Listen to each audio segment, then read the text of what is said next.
Voilà mes amis, on reprend notre cours avec notre cher ami, notre cher maître, Monsieur Ababou. Et je n'ai pas besoin de rappeler que ces cours sont de plus en plus appréciés et chaque cours nous monte encore un petit peu plus haut. Et aujourd'hui, malgré le fait que je vais bientôt céder la parole à Monsieur Ababou qui va faire un petit détour à nouveau par la France, mais justement parce que dans le livre de Monsieur Ababou, qui est donc en publicité sur mon site aussi, il rapporte une notion extrêmement intéressante qui symbolise en vérité toute l'histoire du monde, la naissance de ces deux jumeaux qui sont à l'extrême opposé l'un de l'autre, Yaakov et Esav. Esav qui représente le monde matériel et Yaakov qui représente le monde spirituel. Mais j'ai expliqué justement dans un cours cette semaine que Esav, bien que nos maîtres nous disent déjà il y a des millénaires qu'il représente le monde occidental, l'idéologie Anochi Oler Lamout, je vais mourir, donc je vais séparer l'âme du corps, la séparation entre l'Église et l'État. J'ai expliqué dans ce cours aussi, et c'est le point que notre ami va reprendre, que finalement de tous les pays occidentaux, celui qui représente le plus l'idéologie, puisqu'il a été le premier à séparer l'Église de l'État, ça a bien sûr été la France avec la Révolution française. Et donc, on a déjà 2 cours sur la France et maintenant on va continuer encore un petit peu à affiner les choses en montrant que justement c'est le pays qui a d'une certaine manière dit à Hachem, notre Père qui est aux cieux, surtout restez-y, c'est à lui de faire le tikkun. C'est à lui de faire le tikkun. À vous la parole, cher ami. Bien, d'abord, Rav, bonjour, je suis très heureux de vous revoir. La France. Alors la France, évidemment, est liée directement au monde de Caïn. Vous avez dans le monde de Caïn, le monde de la raison, le monde du matérialisme historique, le monde de... Caïn qui s'est d'ailleurs réincarné dans Esav. Oui, et qui s'est aussi, son côté négatif, c'est réincarné dans Korah, dans Corée. Dit le Harizal, ça vient du Harizal. Oui, absolument. Donc, ce qui est très intéressant de comprendre, c'est que le meurtre d'Abel par Caïn a séparé les forces du cœur des forces de la pensée. Abel, c'est Abel pour nous, c'est Alev. C'est-à-dire que ce sont les forces du cœur. Dieu a créé le monde où tous les organes et les fonctions sont reliés les unes par rapport aux autres. En séparant les forces du cœur des forces de la pensée, les forces de la pensée se sont sentis libres, si vous voulez, de tout acte. Et à partir de ce moment-là, ce côté féminin, cette extériorité, va permettre à la femme de sublimer, de profiter de la vie au jour le jour. C'est le monde du paraître, le monde du désir, bref, le monde de la France dans son extériorité. Mais il ne faut pas oublier aussi que la France, dans son intériorité, on l'a dit l'autre fois, est secrètement, très secrètement, d'une manière extrêmement cachée, reliée à Israël. D'où la problématique interne de la France. Si vous voulez, c'est l'amour et la haine par rapport à Israël. L'amour parce qu'elle sent qu'elle a un message qui est complémentaire à celui d'Israël, mais la haine parce qu'elle n'en veut pas de ce message. Elle ne veut pas de ce Dieu-là. Ou elle veut se l'approprier. Exactement. Comme le christianisme qui s'appelle le Nouvel Israël. C'est exactement ça. Ou elle veut... non, elle ne veut pas. Ça veut dire quoi? Ça veut dire qu'elle ne veut pas d'un message où Israël et elle sont reliés. Ce qu'elle veut, elle, c'est régner seule en maître ou en maîtresse sur le monde.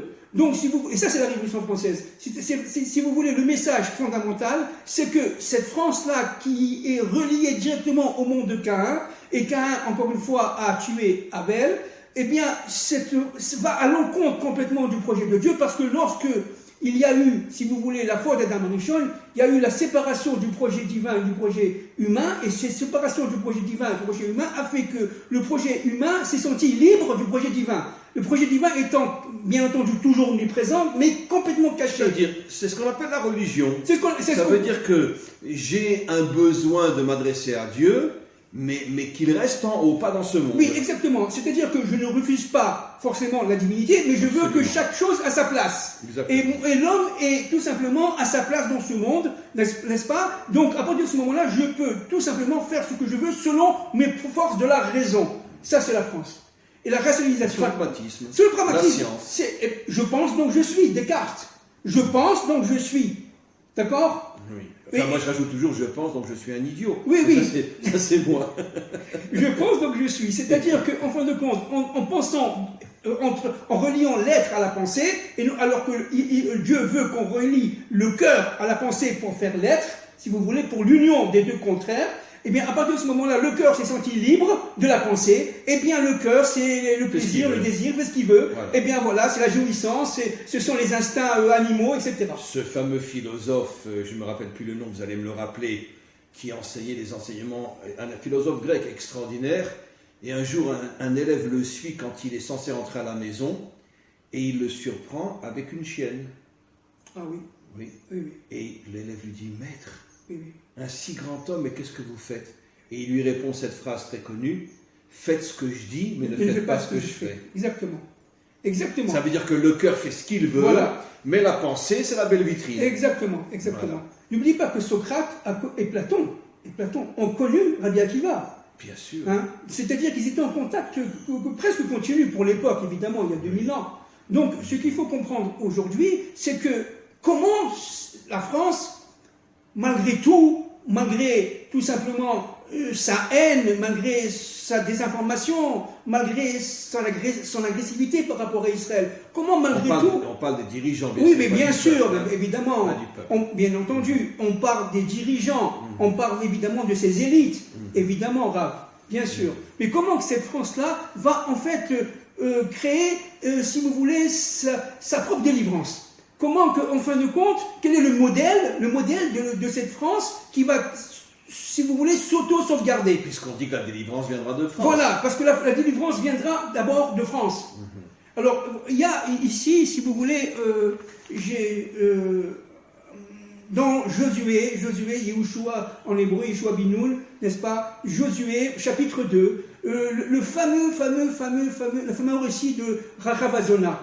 Rachav était une aubergiste, Mazon, une aubergiste, donc elle était, comme la France, nourricière. Elle présentait, si vous voulez, quelque part, son côté nourricier du monde. Et de l'autre côté, Zona... D'ailleurs, dans le mot Tsarfat, il y a le mot pat, qui en hébreu veut dire le pain. Bien sûr. Donc, la base de la nourriture. Bien sûr. Alors, pat, ça veut dire le pain. Bien sûr. Alors, ce qui est très intéressant, c'est que cette Rachav, l'aubergiste, qui va non seulement avoir une fonction de nourricière, mais aussi de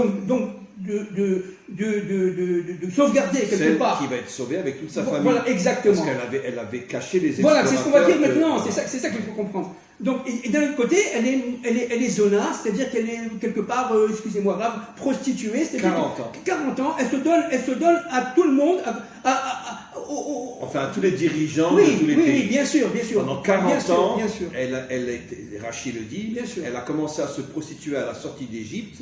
Et 40 ans après, elle sauve les explorateurs que Yehoshua avait envoyés pour... Exactement. On parle évidemment non pas des peuples, mais des dirigeants, bien entendu. On parle des dirigeants, que ce soit clair.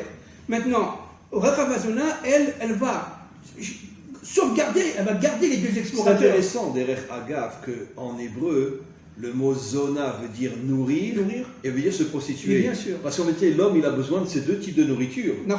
C'est pour ça qu'en hébreu, c'est le même mot. Exact. Il a besoin de la nourriture réelle, il a besoin de la nourriture féminine. Exact. C'est intéressant. Exact. Regardez, à Paris, vous avez comment ça s'appelle, le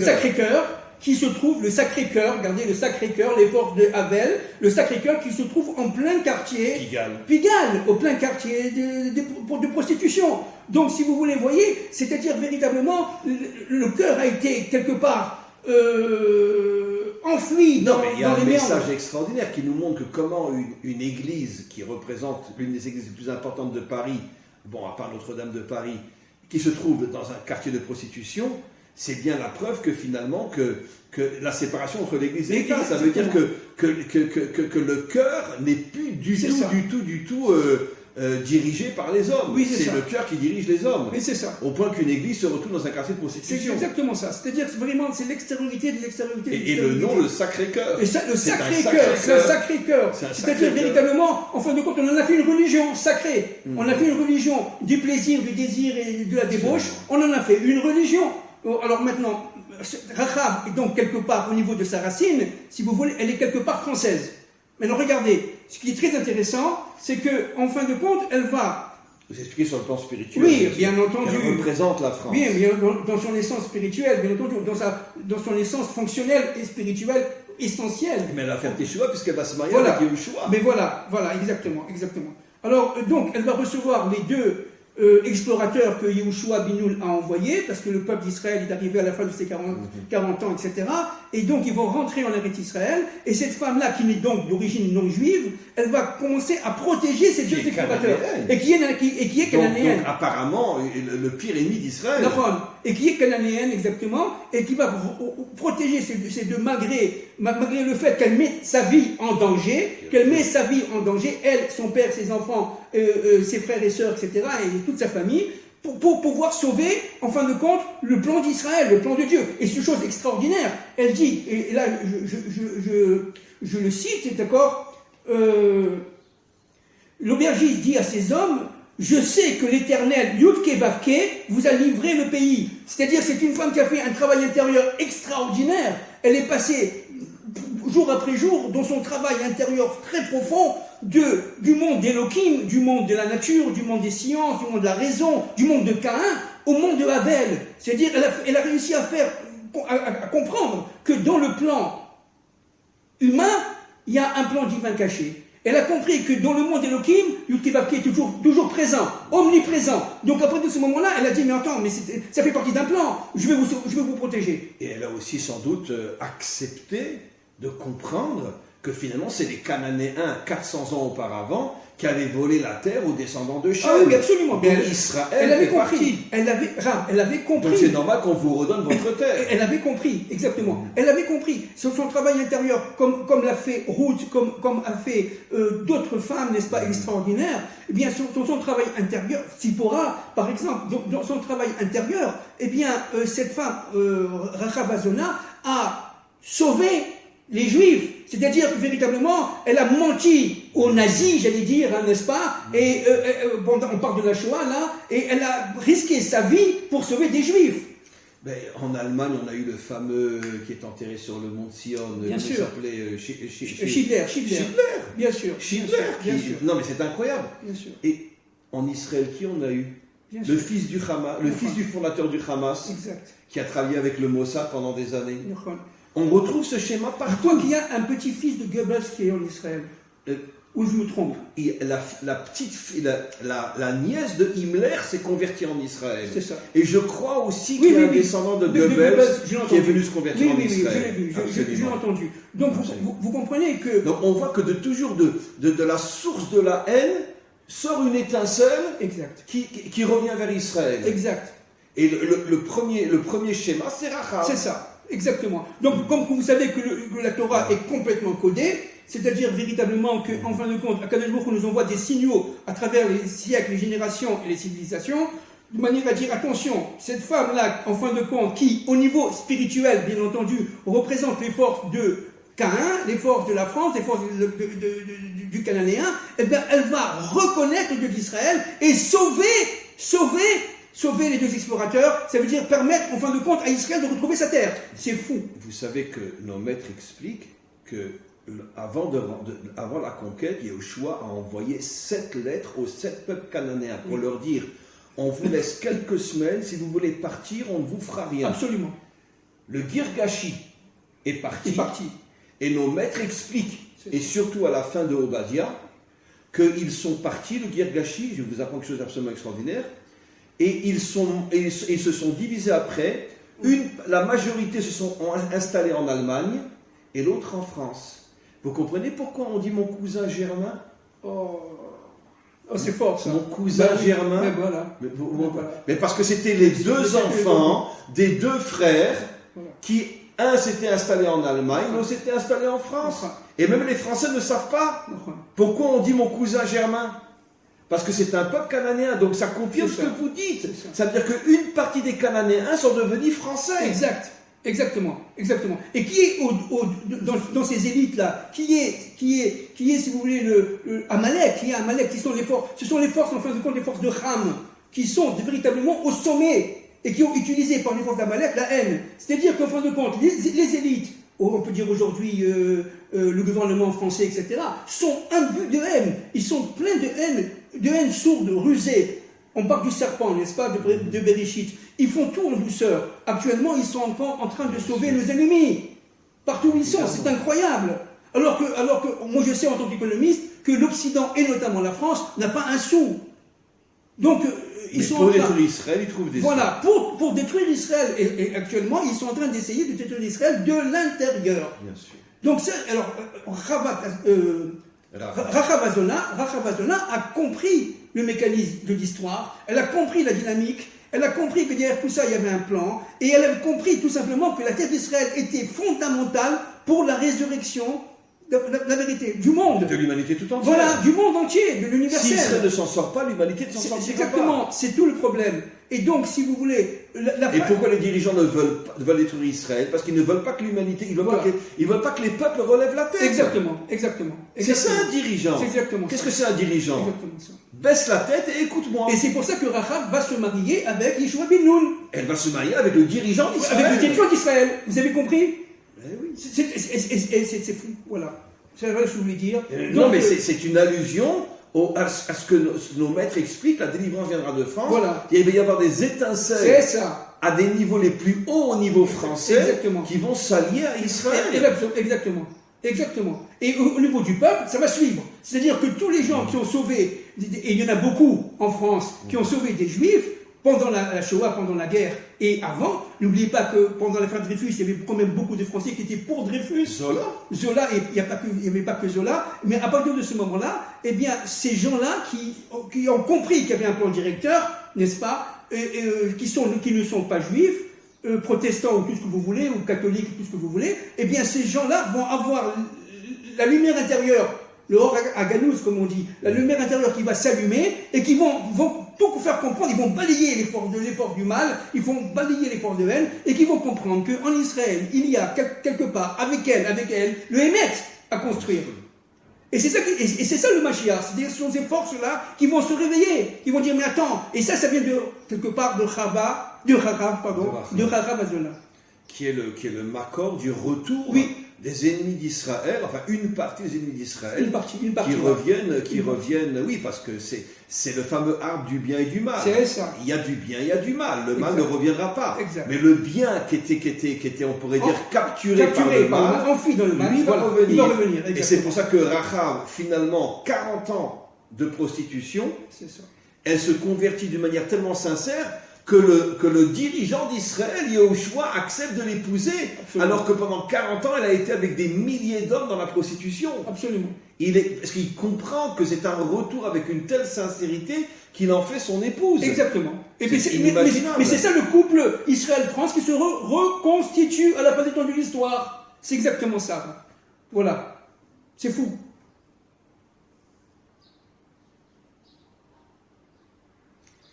Oui, j'espère qu'on sera la génération qui verra ne serait-ce que le commencement de ce retour, ou bien qu'on le voit au niveau du peuple.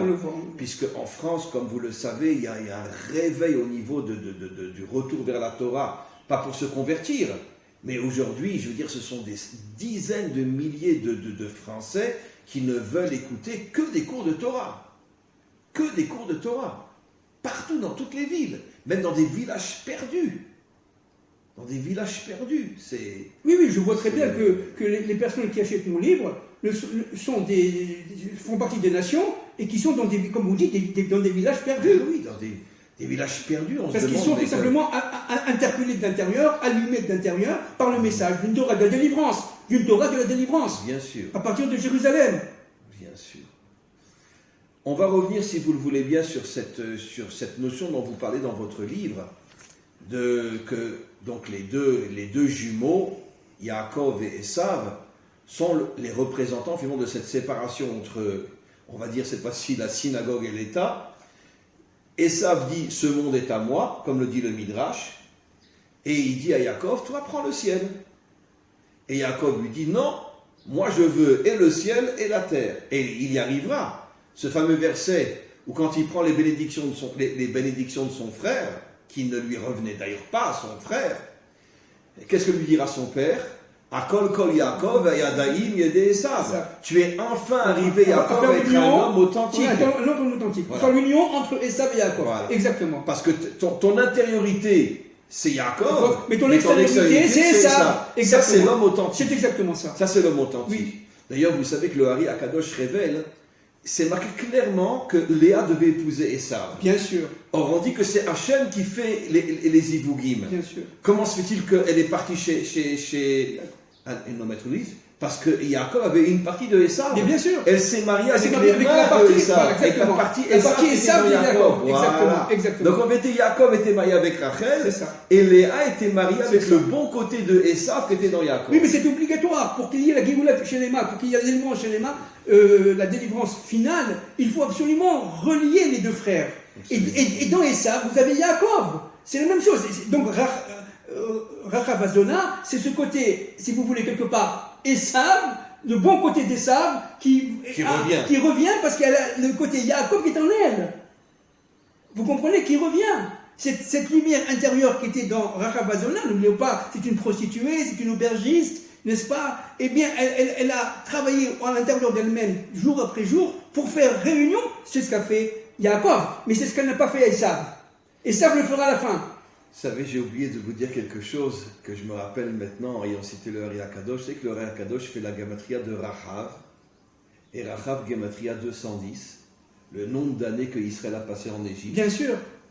Et le Hari Akadosh explique qu'en vérité, sur le plan, on pourrait dire spirituel, Rachav est la racine de la descente d'Israël en Égypte. Exactement. Pour aller récupérer les étincelles perdues. Mais c'est exactement ça. Voilà. C'est tout le travail secret de Rachav.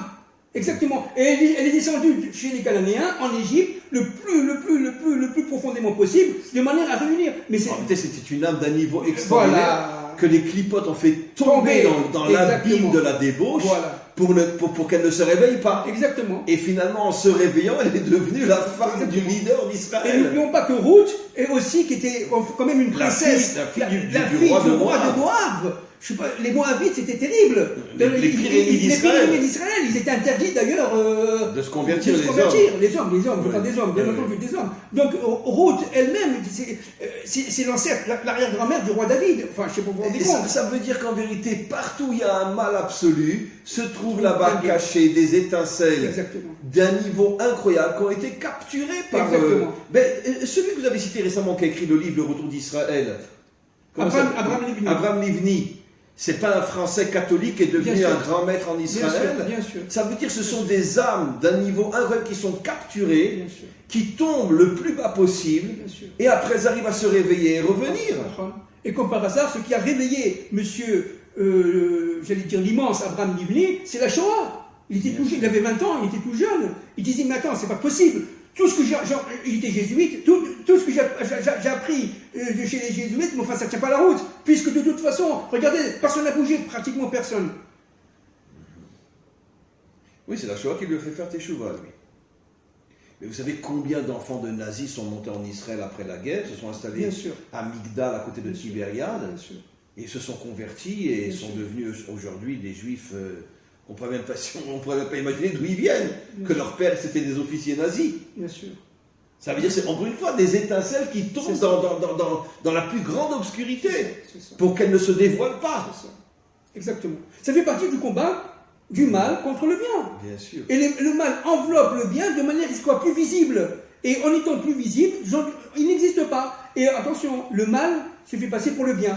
C'est-à-dire, il se transforme, il se masque. C'est ce que disent nos maîtres. La civilisation occidentale ressemble au porc, ça. Qui a les sabots cachés. Il monte ses sabots, mais il dit surtout, regardez, ne m'ouvrez pas la bouche pour voir ce que j'ai dans moi. Exactement.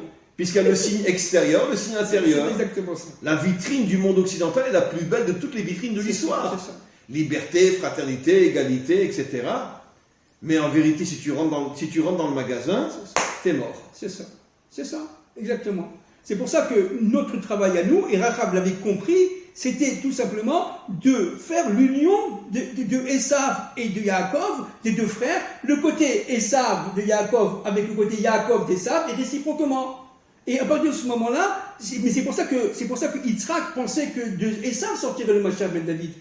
Mais le Hari Akadosh, c'est mon dernier coup que j'ai fait, le Nachash, se réincarne dans Caïn, Exact. Caïn dans Esav, Oui. Esav dans David, et David dans le Mashiach. Oui. Ce qui veut dire que Nachash, Gematria, Mashiach, Mashiach. c'est-à-dire qu'en vérité, le Mashiach, c'est le tikkun du Nachash. Exactement. En passant par Caïn et par Esav. Exactement, exactement. Et donc maintenant, vous comprenez maintenant que les forces de Korach c'est Corée en français, qui se sont rebellées contre la manigoute, comme on dit, l'autorité de David et de Aaron, ces forces de Korach-là descendent du côté négatif de Caïn.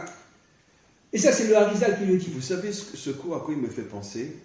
Et je vais dire quelque chose, mais j'en suis cette fois-ci alors convaincu jusqu'au plus profond de mon ADN.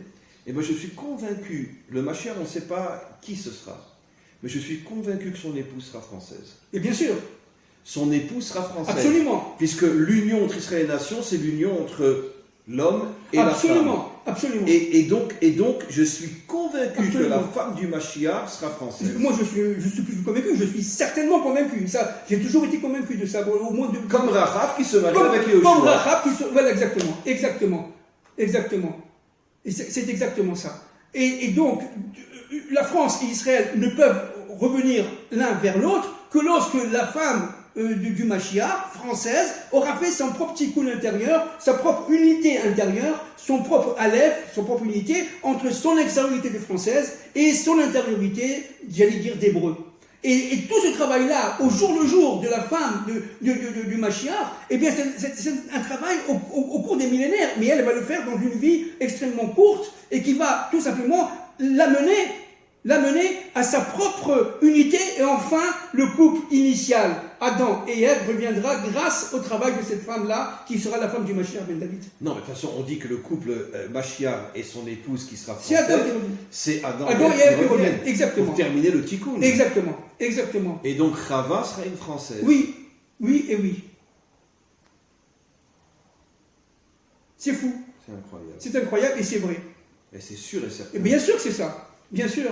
Donc le travail de cette femme-là, qui est directement au début française, qui est dans le monde du plaisir, qui est dans le monde, elle veut rigoler, elle vit à Paris, elle vit je ne sais pas d'où, mais en tout cas en France sûrement, mais elle fait elle-même son propre petit cool, elle travaille au jour le jour à l'intérieur d'elle-même, de manière à redevenir elle-même dans son identité propre intérieure. C'est-à-dire qu'en fin de compte, elle fait exactement ce qu'a fait le travail ce qu'a fait Rahab, c'est-à-dire véritablement, elle passe de nourricière de sa famille à nourricière du monde. Et véritablement, en faisant ça, elle va faire l'union des contraires en elle, elle va se relier à son mari, c'est le premier couple idéal qui revient avant la faute. Et ça, c'est le Mashiach ben David. Vous savez combien de femmes Vous françaises... êtes d'accord avec moi, Rav? Ah, mais 100%. C'est Et ça. vous savez combien de femmes françaises sont converties en Israël C'est ça, et sont aujourd'hui des juives, mais de vraies guerrières? bien sûr. Combien qu'il y en a en France? Bien sûr. Je pense qu'il y a plus de femmes françaises converties que d'hommes convertis Bien en sûr, Israël. bien sûr. C'est tout à fait juste. C'est tout à fait juste. Françaises, hein? Française, bien sûr. Bien sûr. La racine, elle vient directement de cette faute d'Adam Arishon, mais elle vient aussi, et peut-être même surtout, de la haine que portait Caïn, entre guillemets, dans son côté négatif seulement, bien sûr, sur Abel, les forces de la tête, les forces de la pensée et les forces du cœur. Donc tout le problème, c'est de réunir la pensée au cœur et arriver à ce qu'on appelle en hébreu la shlebout, à l'union C'est un verset intérieure. explicite. Ve'yadata hayom ve'ashevota el levavecha. Exactement. Que ton da'at C'est doit ça. descendre jusque dans ton C'est cœur. ça, c'est ça. La réunion entre le da'at et le cœur. C'est ça. Et cette femme-là, elle va porter en elle la maladie du monde. Vous comprenez? C'est-à-dire, véritablement, elle va être malade de la maladie du monde et elle va, quelque part, à l'intérieur d'elle-même, soigner le monde en se soignant elle-même. Vous comprenez? C'est quelque chose de fou. Vous savez à quoi ça me fait penser? C'est incroyable. Vous êtes d'accord, Rav? Mais je suis d'accord. Mais c'est pas vous et nous qui parlons, ça vient d'en haut. Vous savez à quoi ça me fait penser? Quel est le symbole de la Révolution française? Mariam. Qui est celle qui a sauvé Israël d'Égypte? Myriam. Ah ben, je n'ai pas vu ça. C'est le même Ah ben, c'est nom. très fort. Mariam, c'est la traduction de Myriam. Je ne l'ai pas vu. Qui a sauvé Israël? Mais c'est ça. Qui a sauvé Moshe? Exactement. Mariam.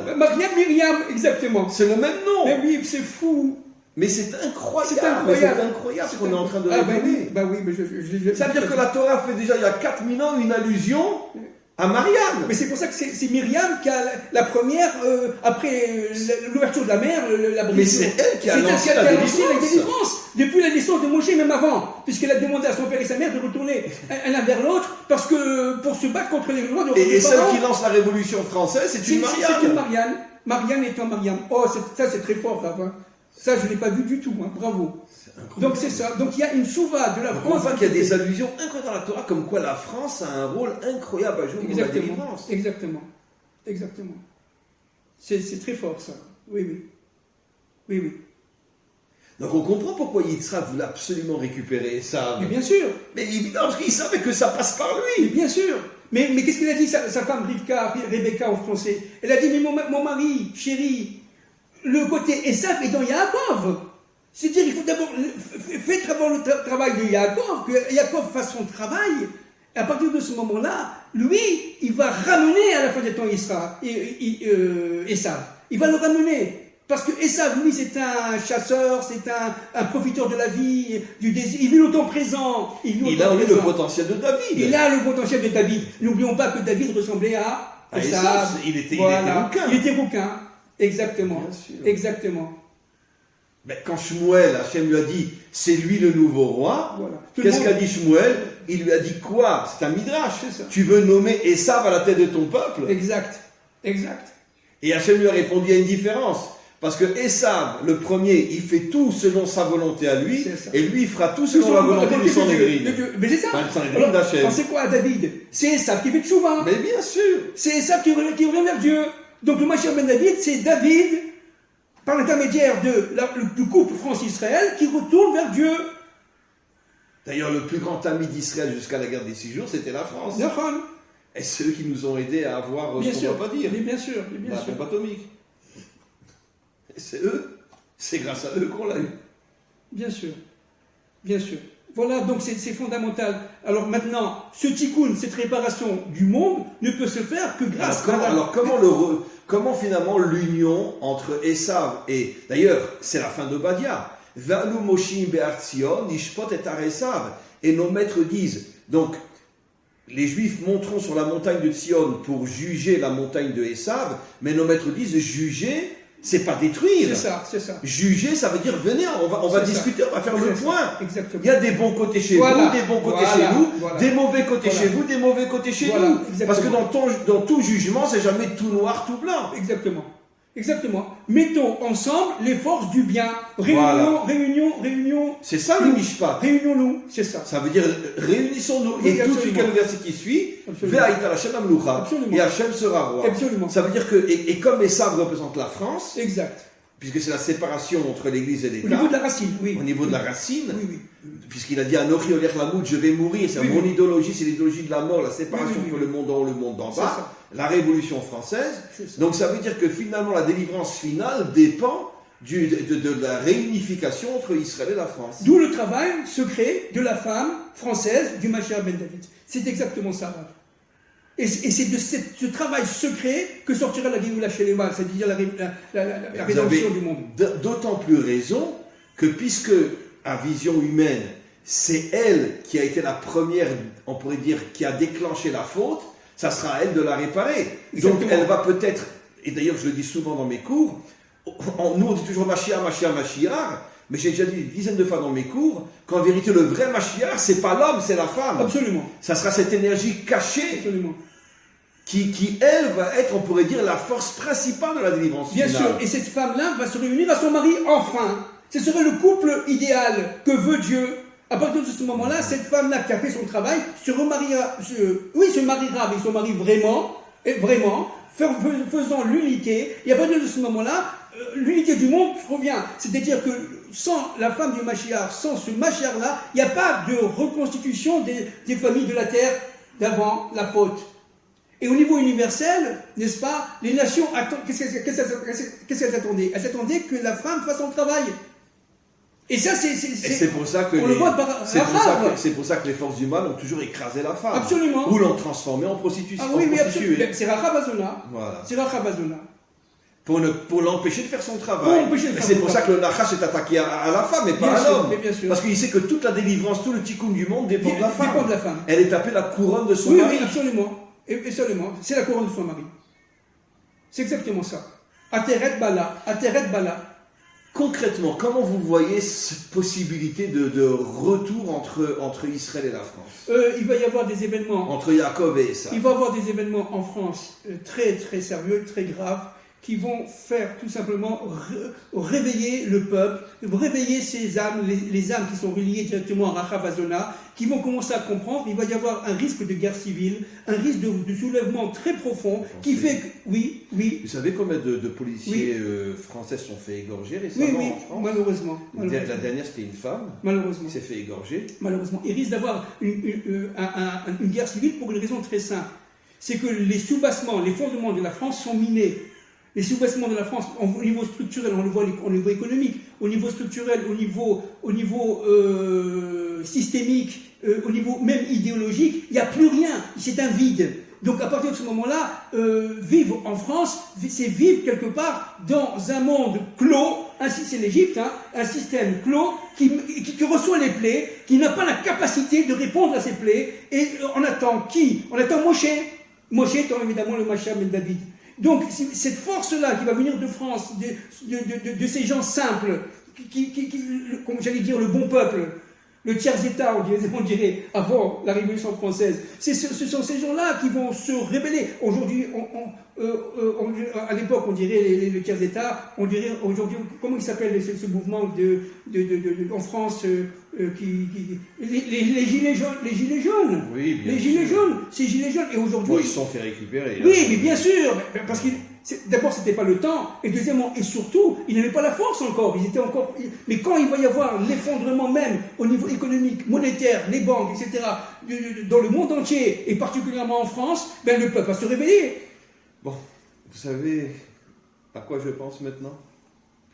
Qu'est-ce qu'on dit tous les matins dans notre prière? D'abord, vous savez aussi bien que moi que le Zohar dit que la délivrance finale dépend de l'ouverture de la lumière de la Bina dans le monde. Bien sûr. Les 50 portes de la délivrance. Bien sûr. Qu'est-ce qu'on dit tous les matins? L'une des premières bénédictions qu'on dit tous les matins. Anoten l'a servi Bina, Leavrim ben Yom ou ben Laila.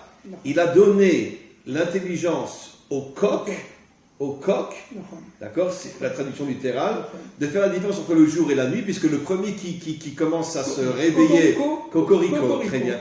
Quel est l'emblème de la France? Le coq. Le coq. Mais bien sûr. Mais c'est incroyable le nombre d'allusions qu'il y a. Mais bien sûr. Ça veut dire que la Bina, la lumière, la délivrance, va se dévoiler lorsque la France, qui a le symbole du coq, va se réveiller. Vous avez compris? Mais le coq est masculin. Le coq est masculin, c'est le côté masculin de la France qui va se réveiller. Vous comprenez? C'est le côté masculin de la France qui va se réveiller et qui se situe entre parenthèses où? À l'Assemblée nationale française, qui va véritablement faire cocorico, un cocorico universel, en disant qu'en fin de compte, c'est, vous savez quoi? La Révolution française à l'envers qu'on va vivre. C'est-à-dire, véritablement... Non récupéré. Voilà, non récupérable. Non récupérable. C'est-à-dire, véritablement, que le peuple va récupérer sa propre révolution française. Avec Dieu, et reconnaître Dieu. Grâce à Israël. C'est ça. C'est ça, Rav. La Géoula. À partir de cela, le monde entier suivra, bien entendu, puisque la France et Israël étant le couple initial, le couple fondateur, le couple phare de tout ça. J'avais déjà dit que le Zohar dit explicitement que les premiers qui se joindront au Mashiach seront des hommes et des femmes des nations. Absolument. Il ne parle pas de la France, mais d'après ce qu'on dit, on peut comprendre que les premiers arrivés pour être aux côtés du Mashiach seront peut-être des Français. Puisque le Zohar dit clairement que ce sera des hommes des nations. Absolument. Des hommes et des femmes des nations qui seront les premiers à se greffer au Mashiach. La femme du Mashiach est française. Vous avez tout à fait raison. Tout à fait raison. Tout à fait raison. Et le côté France, qui va se rayonner en Afrique, qui va rayonner en Amérique, qui va rayonner même au Mexique, et en Amérique du Sud, et au Proche-Orient, avec le Liban, etc. Ce côté France-là va faire chouva, va revenir vers Dieu, et va resplendir dans le monde. C'est ça, Rav, grâce au couple Israël-France, le retour de Dieu, entre guillemets, bien entendu, dans son monde. Oui, parce que les premiers qui ont chassé Dieu de ce monde, c'est la Révolution française. Voilà. Il faut faire une Révolution française à l'envers. Donc le côté Esav et Yaakov Esav. Les deux frères qui se sont en fin de compte jamais rencontrés, la réunion à Séir ne s'est pas vraiment faite, n'est-ce pas? Elle se rencontrera à la fin des temps de l'histoire. Vous savez qui c'est qui m'a dit ça un jour? C'est la femme d'Abraham Livni, Nelly. Elle m'a dit, tu sais Fabien, cette réunion-là se fera avec, et mon mari a toujours su et pensé qu'elle se fera à la fin des temps. Entre Esav et Yaakov. Rachid le dit. Je te rejoins à Séir. Rachid dit clairement, sur place, dans la paracha. Oui, bien sûr. Il dit, on se réunira à nouveau au moment de la délivrance finale. Exactement. Mais c'est pour ça que ce n'était pas encore le temps. Mais ce sont des éléments sources. La rencontre à Séir, ce sont des événements sources qui annoncent la véritable réunion dans ce couple France-Israël, dans ce couple universel Israël, dans ce couple humanité non juive Israël, pour pouvoir faire sortir la couronne royale, la malchoute de Dieu dans ce monde. Et donc, c'est-à-dire, en fin de compte, que Caïn... C'est incroyable, parce que les premiers qui ont fait tomber la couronne, c'est les Français. Bien sûr. Et ça sera à eux de la redonner. De la redonner. Mais pas à l'homme, mais à voilà, Hachem. exactement. Mais c'est incroyable, c'est exactement de ça. la folie, mais comme tout correspond, mais c'est comme un puzzle. C'est un puzzle qu'on reconstitue. Les premiers qui font tomber la couronne de l'homme, c'est les Français. Voilà, et c'est eux qui la redonneront à Dieu. Oui, par réparation. Mais vous avez compris, Raph. Par réparation. Incroyable. Parce que la couronne du Mashiach, eh bien, qu'est-ce que c'est? C'est la couronne qui a été retirée à la royauté française et qui va être récupérée par le Mashiach ben David après que la France ait fait son propre réparation. Donc il y a une première couronne, une deuxième couronne. Et c'est la couronne du Mashiach ben David. C'est un roi. Mais seulement les forces d'en bas, les forces du mal, les forces d'obscurité ont voulu confisquer cette couronne, cette royauté. Ça veut dire que plus c'est quoi la couronne? C'est quoi? Excusez-moi. C'est la femme. C'est la femme. Ateret Bala. On le dit tous les vendredis soirs. La femme est la couronne de l'homme. Bien sûr. Donc, les forces d'en bas ont voulu confisquer cette couronne, n'est-ce pas, de manière à créer une contre-révolution afin que l'humanité tombe dans le monde de l'obscurité, d'Égypte, du plaisir, du désir, et c'est le monde de la faute. Le faute est un Rishon. Ça veut dire que plus un pays ou plus un individu a un potentiel inimaginable, et plus il est attaqué par les forces contraires. Bien sûr, c'est le Nachash qui attaque Rava. C'est ce que vous avez dit l'autre fois. C'est pour ça que la France est l'un des pays les plus attaqués. Absolument. À tous les niveaux. Absolument. Pourquoi? Parce que c'est un pays qui a un potentiel inimaginable au niveau de la délivrance finale. Mais c'est ce qu'on a dit les dernières fois. Oui, absolument. Il a, au niveau de sa fonction, elle ne peut rayonner que si elle reconnaît le Dieu maître de l'histoire et elle se recouple avec Israël, Israël étant masculin, elle étant féminine, n'est-ce pas? Et elle reforme, j'allais dire, quelque chose de formidable, Marianne, c'est-à-dire Myriam.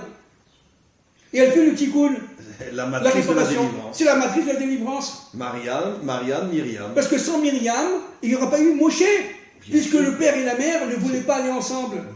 Yorévet et Amram ne voulaient pas aller ensemble. Sans Myriam, il n'y a pas de délivrance. Il n'y a pas de délivrance. Donc qui a délivré le monde? La femme. Et qui c'est qui a chanté la première fois? C'est Myriam. La Révolution française, la Marseillaise. La Marseillaise. C'est fou. Allons enfants de la patrie, le jour de gloire est arrivé, hein, d'accord? Contre nous la tyrannie, d'accord? Un sang impur. N'oubliez pas encore une fois, on voit l'impureté, on voit la tyrannie. C'est clair. C'est très clair, mais, encore une fois, il a fallu attendre plus de 200 ans pour que la France répare doucement. Elle est tombée très très bas, mais il faut prier beaucoup pour qu'elle se relève, et elle se relèvera, Bezrat Hashem, après un coup terrible, grâce au réveil du peuple, des gens d'en bas. Et de la femme, surtout. Et de la femme. Je vous dis, bien sûr, vous avez touché un point fondamental, la femme du Mashiach est française. Mais c'était très clair pour moi depuis de nombreuses années. Eh bien, dis donc, j'ai plus de mots. Je crois qu'alors ce cours-là, c'est vraiment vache pour Hakodesh. C'est vraiment c'est descendu d'en haut. C'est pour ça qu'ils ont mis le Sacré-Cœur au centre de Pigalle. Vous comprenez, c'est fou. Le Sacré-Cœur, c'est-à-dire véritablement le cœur sacré qui est relié à la pensée, ils l'ont mis carrément de manière à ce Non, qu'il n'y ait pour pas... le déconnecter. Oui, mais j'allais dire... Pour le déconnecter de la pensée. Mais c'est exactement ce qu'il veut dire. Qui est normalement relié à la pensée, et bien ils vont le déconnecter de la pensée de manière à le mettre dans les forces d'obscurité et d'immoralité sexuelle à éhonter. Et encore une fois, on fait tomber la femme. On fait tomber la femme. Mais c'est ça le truc. C'est exactement ça. Alors que les forces de la pensée et du cœur doivent être reliées complètement, imperturbablement, eh bien, les forces du serpent sont rentrées à l'intérieur pour séparer les forces du Caïn des forces de Abel. Je répète, Abel étant le lèvre, Caïn étant les forces de la pensée. Et à partir de ce moment-là, Dieu ne peut plus rayonner, entre guillemets, dans son monde. On rentre dans le monde de la faute, dans le monde de l'obscurité, dans le monde de l'Égypte, et la France doit sortir de sa propre Égypte. Et pour conclure, le mot Pigalle, c'est la bouche en exil. Bien sûr. Pigalle. La bouche en exil. Il y a la Galle. Qui a la Galle. Oui, aussi en français. Oui. Mais Galle Bien vient sûr. du mot galout. Galout, bien sûr.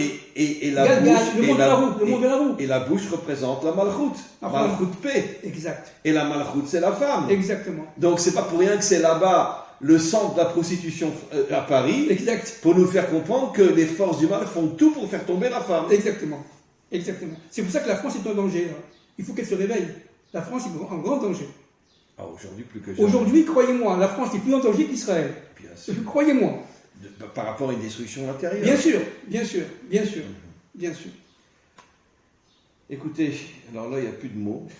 On va arrêter, mais vraiment, je peux vous dire à tous ceux qui vont écouter cette intervention, elle sera dimanche sur le site, que vraiment, merci à Hachem de nous aider, M. Ababou et moi, à dévoiler ce que vraiment on appelle, sans la moindre hésitation, la Torah de la délivrance. Et que tous nos auditeurs et auditrices français, Béné Adam, prennent conscience que vous avez un rôle inimaginable dans le salut d'abord de votre pays, et aussi et surtout dans l'avènement de la délivrance finale. Puisque comme on l'a expliqué, c'est par la France, l'épouse du Mashiach, en tant qu'individu, une Française, en tant que pays qui se lie à Israël. Donc vous avez un rôle inimaginable. Et Israël attend. Israël a attendu des centaines d'années, pour ne pas dire des millénaires, que quelque part, la France se réveille, comme étant la femme. Le côté féminin qui reconnaît son Dieu et qui fait sa propre réparation intérieure. Merci beaucoup et on se retrouve la semaine prochaine.